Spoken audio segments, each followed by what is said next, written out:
Good evening, everyone. I am earlier than normal tonight because I am awfully exhausted, and so I am going to be working on my healthy habit of sleep tonight. So I am wrapping up down here early. It was my goal for myself when I got up today because I had to be up early for my morning networking group that I go to every Thursday morning that I absolutely love.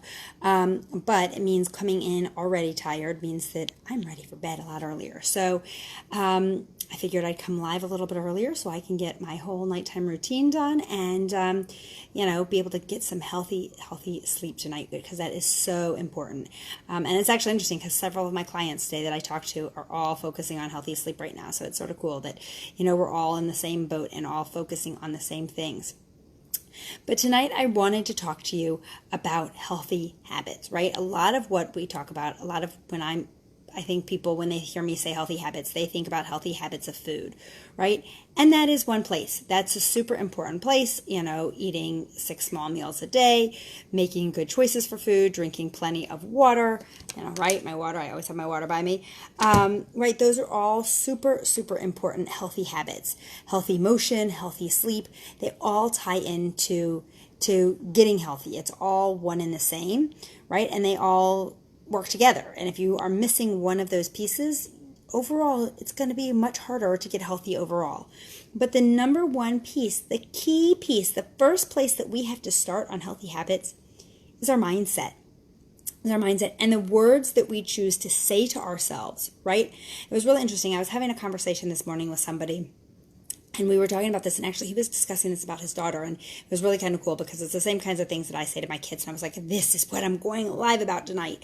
He had been having a conversation with his daughter right before I saw him, and his daughter said something, she was attempting something, and she said, I can't. And he looked at her and he said, I don't ever want to hear you say I can't. He said, because you can, right? He said, you may be choosing not to, right? But you can. There are very few things in our lives that we can't do, right? There are certain things, right, that are just physically impossible, right? We can't grow wings and fly, right? That's not physically possible. But there are so many things in our lives that I can't doesn't fit through that. And when I talk to a new client or a potential new client and somebody says, I could never do your program. Yes, actually, you could do my program. And the truth is, when I first started, before I started, and I got on my health assessment with my coach beforehand, and we went through everything, and she told me all about the program, and I said, sounds great, but I don't think it's going to work for me. My body is broken. That was all part of my story. And she laughed at me, and she said, Leslie, she said, I promise you your body's not broken, and I promise you the program's going to work because it's based in science. It works for everybody if you stick to the program. But what I was saying when I said it's not going to work for me was, in my head, it was I can't. Right? It wasn't that the program wasn't going to work. It was that I was afraid I wasn't going to be able to work the program. Right? And what she was saying to me without saying those words was, of course you can. Of course you can do this if you choose to. Right? If you choose to. And that is so key in everything that we're doing in our lives. Right? If we choose to do it, we can do it. Otherwise, it's an excuse. Everything is it's an excuse. When I'm working with a client who is struggling, right? If they're not doing well on program, sometimes we have to tweak their plan. That is a scientific thing. We have to tweak their plan, and that's awesome, and that's cool, and we can do that, right? But somebody who is using this, I can't, is saying, right, I'm choosing not to. And it was really interesting because I had a conversation with a client tonight who's really struggling. She's going through a really hard time. And we were talking, and I was coaching her through some of this. And one of the things she said to me, she said, you know what? I just feel like I should just give up and go back to my old ways. And I said, really? I said, why? And she said, I don't know. She said, I just think it would be easier. And I said, really? I said, let's think back. Let's rewind back a year when you were almost 100 pounds heavier than you are right now. Was life really easier? And she said, she sort of hemmed and hawed. And I said, look, everything in life is hard. Everything. Life is hard. That's life, right? The definition of life is that it's going to be hard. It's going to be difficult. I said, but we have to choose our hard, right? And that's key. That's key in removing the words I can't from my life, right? We have to choose our hard. I said, so you have 2 choices right here. I said, you can choose the hard of doing what it takes to be healthy, or you can choose the hard of your life when you're unhealthy. I said, which hard do you want? And she paused and she said, I never thought of it that way. And I said, exactly. I said, that is the thought process that literally goes through my head all day long. I will tell you, there is, Rosanna, exactly right. I can't often means I won't. Exactly. I can't means I'm choosing not to, or I'm deciding not to, right? There is a left upstairs in my house. Most of the junk has been put away in my house, right, from this past weekend. The food junk. There's still a lot of other stuff that's not food that needs to be put away and returned and whatever else. And there was a box of, we had put together hospitality bags for all of our out-of-town guests, right? Little bags of snacks and whatever, and some fun stuff for them. And there was a box that still had the Famous Amos cookies packages that we put in there. And yes, I did give my guests sweets. Right, and I had actually asked my husband last week to please take those downstairs and hide them, because those things will call my name. They will call my name. And I actually didn't realize that they had gone downstairs, and I didn't realize that they had come back upstairs, because right before the weekend started, we were short a couple of hospitality bags, so we were putting some others together. And I didn't realize that when they came back up that they didn't go back downstairs.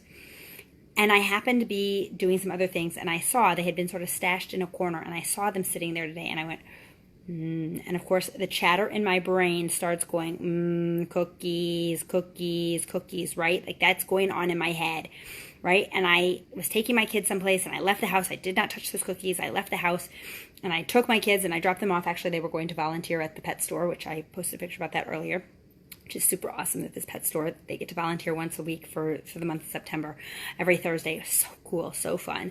But I digress, right? And literally on my drive home, the whole drive home, what was going through my head is cookies, right? I'm exhausted still. My body has not caught up. When I'm tired, I crave those kinds of sweets. It's just where I go. And I knew that they were there, right? And I kept saying in my head, cookies. But I literally, when I got home, I walked over to that box of cookies and I stared at it because, okay, so I have some cookies, right? But I stopped and said to myself, I can choose my hard. I can choose to have these cookies, right? And then have the hard of when I get on the scale tomorrow and I'm not so happy, or when my blood sugars go wacky and I'm not so happy, and that hard. Or I can choose the hard of walking away from these right now and saying no, which was really hard when, I don't know about you, but when there's, like I could hear the cookies screaming to me, cookies, but I chose that hard, right? And sometimes I don't. Sometimes I lose. Sometimes that hard, the cookies win. But I literally stopped and said to myself out loud, which hard are you going to choose? Are you going to choose the hard of walking away and telling the box of cookies to shut up, right? Or are you going to choose the hard of not feeling well tomorrow and feeling icky that you do whenever you have things like that you shouldn't have, right? And I walked away. I chose that hard. And then, as soon as my husband came home tonight, right, I actually said to him, please get those out of my dining room, right, out of the living room where they are. I said, please put that stuff away, because I won that battle this time, right? I won that battle. I made the right choice of that hard. But I don't know that tomorrow I would if they're still sitting out, right? So, because it's hard. It is really hard. But with every single time, it's our mindset. It's our focus. It's the words that we choose to say to ourselves, right? Exactly what Rosanna said. When you say, I can't, it's not saying you can't, right? I can physically walk away from those cookies. I can physically do most things, right? I can physically stick to my program. I know that I need to let myself get back into fat burn and feel good, and that's going to help me recover from this past weekend, right? I know that that's what I need. I know that that's what my body needs and how I thrive from that, right? And it's been really hard because I was so far out of it and I'm so tired, but I can do it. If I were to say I can't do it, that's me saying I'm not ready to put forth the effort to do it. So the next time you hear yourself saying I can't, right? Stop and ask yourself, wait, what am I talking about? What am I saying? Can I not do it? Right? Can I not do it? Can I physically not do it? Is it not possible? Is it like I can't grow wings and fly, right? Can't do that. My kids oftentimes say to me, I wish I could just fly. And because, we walk a lot of places. I wish we could just fly.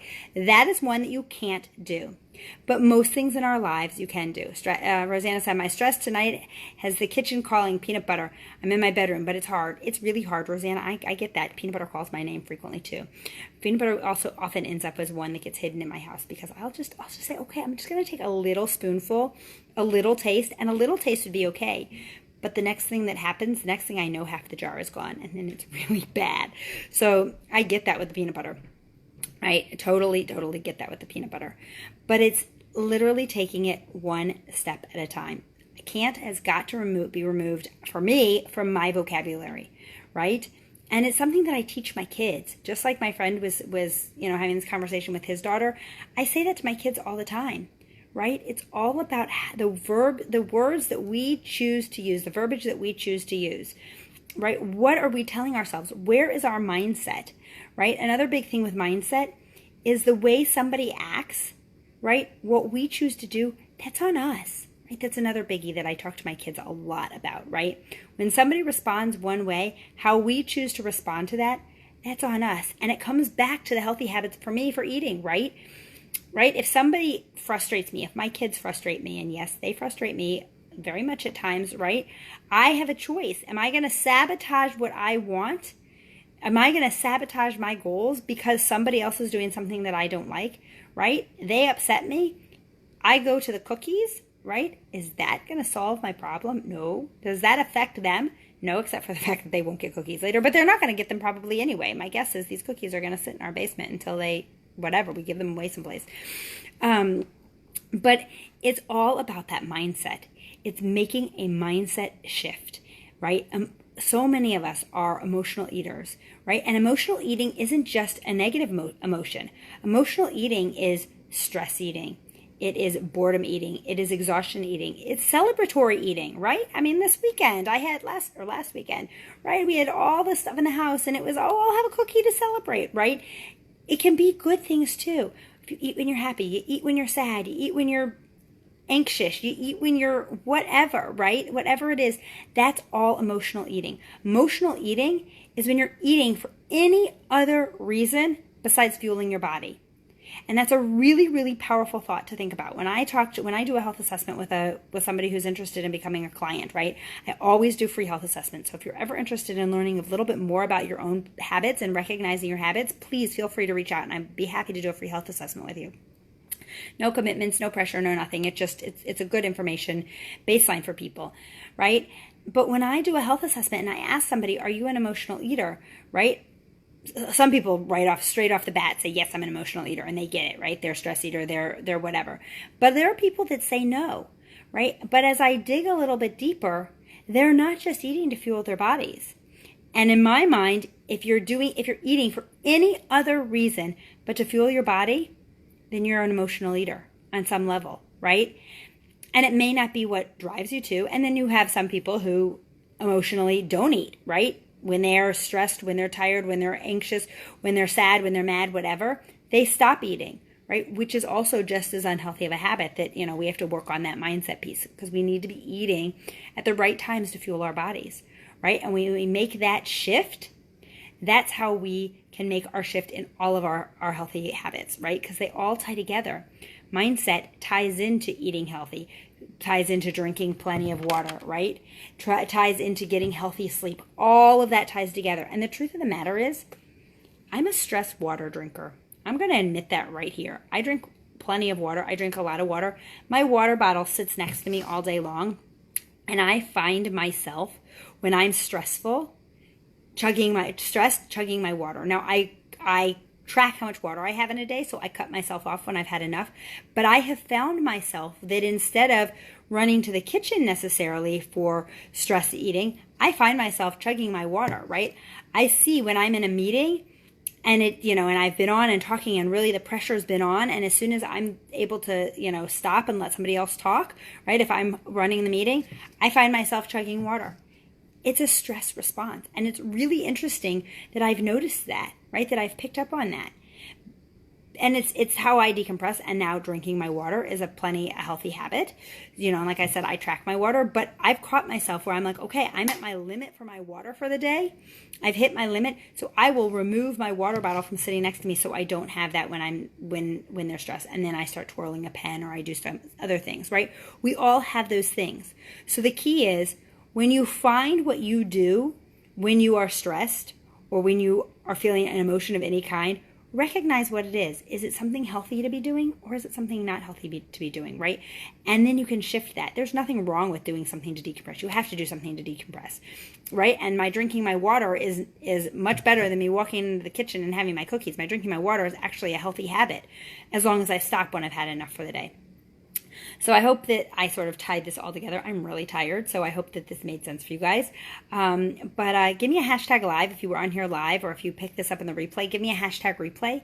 And if you know someone who struggles with emotional eating, who struggles with the mindset, please share this. Have them connect to me. I'm actually going to be doing something special starting not next week, but the following week, focusing specifically on emotional eating and mindset, and helping people get some new healthy habits and making some shifts to that. So I would love to connect with anybody who might be interested in learning more about that, and learning about, totally free, there will be no anything, anybody who can connect with that and who struggles with it, because so many of us struggle with the emotional eating, the emotional, all those pieces. So I definitely want to be able to help you with that, because I've done it, right? I am doing it. I'm living it, right? I'm not perfect at it, as I told you with my cookies, but I'm living it, and working on it together. We can all work together to better improve ourselves and make it through that. So I hope you have a great night. I am wrapping up here and actually making it to bed on time tonight. I did post a yummy recipe earlier this evening, so if you want it, go check it out. It's actually a single serve recipe, which is kind of cool. I like the single serve ones, because sometimes we're not cooking for a whole family and we're looking for something quick and easy and healthy. So go check it out. Go request the recipe if you'd like it. And have a great night, and I will see you back here tomorrow. Bye.